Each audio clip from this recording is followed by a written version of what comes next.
This is going to be a video tutorial on how to block external apps from opening in Firefox. I will be using an iPhone for this. Let me jump over to my iPhone here.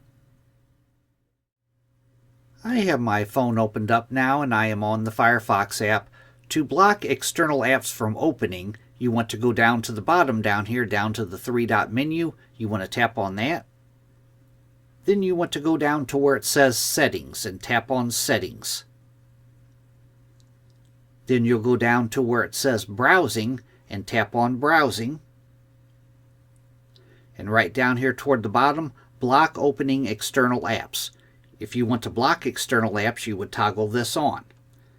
That is how to block external apps from opening in Firefox. Thanks for watching.